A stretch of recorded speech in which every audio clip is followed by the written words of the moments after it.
Hello everyone, today I want to tell you an incredible story about how English took me to my dream, my passion and my success. If you have big dreams to become a doctor, engineer, lawyer, businessman or anything great, then you need English 100%. There is no doubt about it. English is spoken by 1.5 billion people around the world. It is the language of travel, business and the internet. If you don't speak English, you might miss big opportunities like getting a better job, making international friends or enjoying movies and books in their original language. But don't worry, you can start learning today and become part of this global community. If I can learn English and achieve my dream, you can too. My name is Sophia and I am from Brazil. I was born in a small town in Brazil. My family was not rich, not poor, just middle class. We had enough to live, but we couldn't afford luxuries. My parents worked very hard every day. My father was a taxi driver and my mother was a school teacher. They always told me education is the key to success. Since I was a little girl, I had only one dream: to become a doctor. I still remember the moment that changed my life. I was 10 years old. I was in the hospital because my little brother was very sick. He had a very high fever and we were scared. My parents were crying. Then a doctor came. He was calm, confident and full of kindness. He smiled and said, "Don't worry, I will take care of your son." I watched him work. He checked my brother, gave him medicine and spoke with so much knowledge, and then after a few hours my brother's fever was gone. He was safe. At that moment I knew one day I will become a doctor and save lives. But as I grew up I realized something terrible. If you want to become a doctor, you need English 100%. All medical books are in English, all medical research is in English. Even in my country doctors needed English to study, to communicate, to work in hospitals, and my English was terrible. I went to a public school where they taught very little English. I knew basic words like hello, how are you, but when I saw a full English sentence I felt lost. I remember in school my English teacher asked me, "Sophia, can you read this sentence?" I looked at the book, the words were dancing. I could not read, I could not understand. I wanted to cry. "I don't know, miss," I whispered. The class laughed. That day I went home and sat alone in my room. I thought, how will I become a doctor if I can't even read a simple sentence in English? I felt hopeless, but then something happened that changed everything. One evening my father came home tired from work. He sat next to me and said, "Sophia, what is wrong? You are always sad these days." I looked at him and said, "Papa, I want to become a doctor, but my English is bad. Without English I cannot study medicine." My father was quiet for a long time. Then he said, "If English is stopping you, then learn English. Go to a place where everyone speaks English." I was shocked. "But Papa, we don't have money for that." He smiled and said, "We don't have much, but we have enough. Your dreams are important." That night my parents and I sat together and talked about the best place to learn English. Why did we choose Canada? 1, everyone speaks English. I would have no choice but to speak English every day. 2, great education system. Canada has the best schools for learning English. 3, multicultural and friendly people. People in Canada are warm and kind to international students. 4, affordable compared to other countries. Studying in the USA or the UK was too expensive, but Canada was possible. It was not an easy decision. We were a middle-class family. My parents had some savings, but not much. They made a huge sacrifice. They used almost all their savings to pay for my flight, my English school, and my first few months of living in Canada. Before leaving, my mother held my hand and said, "Sophia, we are giving you everything we have. Promised me you will not give up." I had tears in my eyes. I hugged her and said, "I promise, Mama." And then with one suitcase, a little money, and a big dream, I flew to Canada. The moment I landed in Toronto, Canada, I felt like an alien. The weather was freezing. In Brazil it was always warm, but here my hands were like ice. The food was strange. I missed my mother's homemade Brazilian rice and beans. The people were nice, but they spoke so fast. And then the biggest problem, English. At the airport a man asked me, "Hey, do you need a taxi?" I panicked. I did not understand. I just smiled and said yes. He said, "Where to?" I had no idea what he said. My brain stopped working. Finally, I showed him the address on my phone. That night in my small rented room I cried, "What am I doing here? I can't understand anything. How will I survive?" For the first time in my life I felt completely alone. The next day I went to my English language school. The teacher smiled and said, "Welcome everyone, let's introduce ourselves." When my turn came I stood up. My hands were shaking. I said, "My name's Sophia. I from Brazil." I wanted to say more, but my mind was blank. My words were stuck in my throat. The teacher smiled, but I saw some students laughing. I sat down and felt humiliated. That night I made a decision. No matter how hard it is, no matter how many mistakes I make, I will learn English. I made a plan. I promised myself I will do everything possible to become fluent, and that was the beginning of my English learning journey. I still remember my first few weeks in Canada. It was like stepping into a new world, exciting but also terrifying. Everything was different. In my country I understood everything. Here I felt like a baby learning how to speak. Before I tell you how I improved my English, let me tell you about the strangest things I noticed in Canada. No school uniforms. In Brazil students wore uniforms, but in Canada children wore anything they wanted. Some wore pajamas to school and nobody cared. People don't touch much. In my country we hug, kiss on the cheek and stand close, but in Canada people like personal space. If you hug someone without asking they feel uncomfortable. Weather changes in seconds. 1 minute it's sunny, the next it's raining or even Snowing self-checkout in stores. In many supermarkets there was no cashier. People scanned and paid for their own groceries. People say sorry for everything, even if you step on their foot they say sorry. I found that so funny. Food portions are huge. I once ordered a small meal at a restaurant and it was like food for 3 people, but the biggest shock was the English. People spoke so fast and used slang I had never heard before. In school I learned proper English, but in real life people said things like wanna grab a coffee, wanna get a coffee, I'm down for that, I agree, that's so lit, that's amazing. I felt like I had never studied English in my life. The second day in my English class I was so nervous. The teacher gave us a simple writing task. I was excited, I can do this I thought, but when she returned my paper it was full of red marks. She said, Sophia, your writing is good but your sentence structure needs work. You think in Portuguese and translate to English, that's why it sounds strange. I felt frustrated. Speaking was even worse. The teacher asked me a question and I knew the answer in my head, but when I opened my mouth nothing came out. I felt like crying. Will I ever speak English fluently? I refused to stay weak in English. I knew that if I didn't improve my dream of becoming a doctor would die, so I made a plan of the headphone trick, talking to myself in public. One of my biggest problems was speaking. I was too shy and afraid of making mistakes, so I found a solution. I put on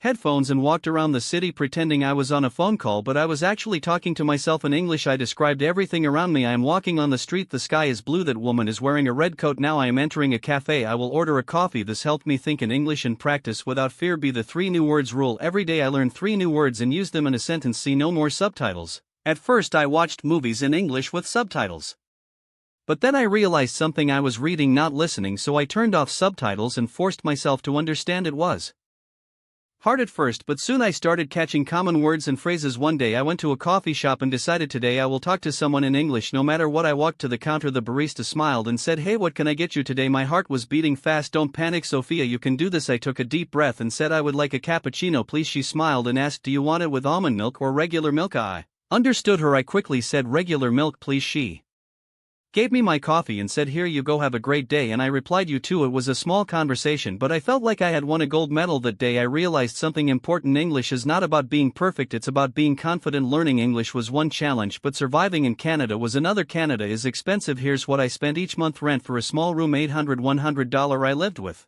a roommate to save money, groceries $250. I learned to cook at home to save money. Transportation $120, a bus pass in Toronto, phone bill $50, English classes $500 per month. I worked part-time in a small cafe to pay my bills. It was tough. I woke up at 6 a.m.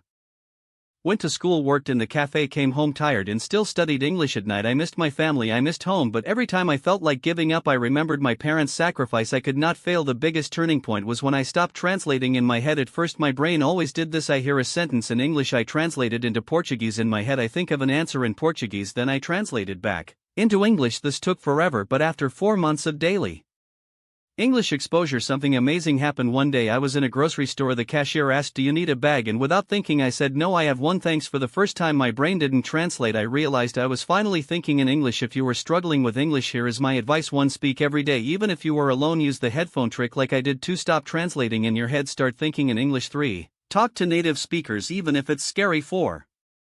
Surround yourself with English. Change your phone, movies and music to English. 5. Don't be afraid of mistakes. Mistakes help you grow, and most importantly, never give up. I still remember the day everything changed for me, the day I realized, wow, I can actually speak English. But before I tell you that story, let me take you deeper into my life in Canada, the struggles, the weirdest things, and how I finally started speaking English like a native. I had been in Canada for 6 months and my English was improving. I could understand people better, I could order food without feeling scared, I could even talk to my classmates, but I still had one big problem. I was terrified of talking to native speakers. Why? Because they spoke too fast, used too much slang, and I always felt stupid when I didn't understand something. I avoided conversations. If someone asked me something I would just say yes or haha yeah, even if I had no idea what they said, but I knew if I wanted to be fluent I had to face this fear, so I made a crazy decision. One morning I walked into my favorite coffee shop. I told myself, Sophia, today you are going to have a real conversation with a native speaker, no running away. I stood in line nervous, then a girl next to me smiled and said, GH, this line is so long, right? I froze. This was at my moment. I took a deep breath and said, yeah, it's really long. Then she said, I come here every morning and it's always like this. My brain started panicking.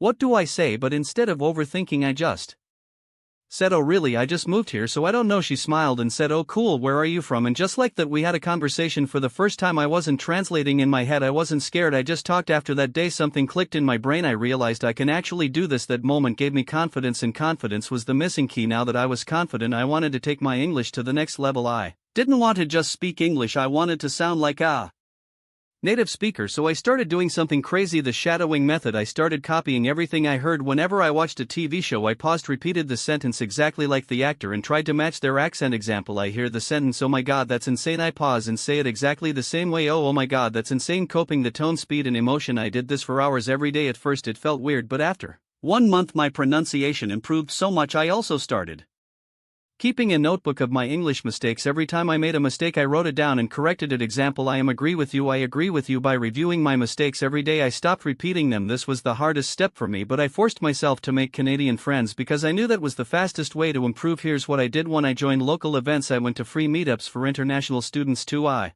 used conversation exchange apps. I found Canadians who wanted to learn my language, so we did a language exchange. 3. I talked to my coworkers. I stopped being shy and started chatting with them more, and guess what? The more I talked to real Canadians, the more natural my English became. Even though my English was improving, life was still hard. I was always tired. Studying English, working part-time, and cooking my own food was exhausting. I missed my family. I couldn't visit home because flights were too expensive. I struggled with money. Even after 6 months, I still felt broke all the time. One day I had only $5 left in my bank account. I sat in my tiny room and cried. Why is this so hard? Am I making a mistake? Should I just go back home? But then I remembered why I was here. I didn't come all this way just to give up. So I wiped my tears and said, no, I will make this work. And I did. I want you to imagine something. Imagine waking up every morning in a beautiful apartment, looking at the city skyline, drinking coffee, and thinking, I made it. I did it. I became the person I always dreamed of. That's my life now. But 5 years ago, I was a broke student struggling with English, feeling lost in a foreign country. To get into medical school, I had to pass the IELTS exam, and let me tell you, it was terrifying. The reading section was full of long, confusing passages. The speaking section made me feel like I was being judged. The writing section was a nightmare. I studied every single day. I practiced writing essays. I recorded myself speaking. I read complicated, dated medical articles. On the day of the exam, I walked into the room shaking, but then I told myself, Sophia, you didn't come this far to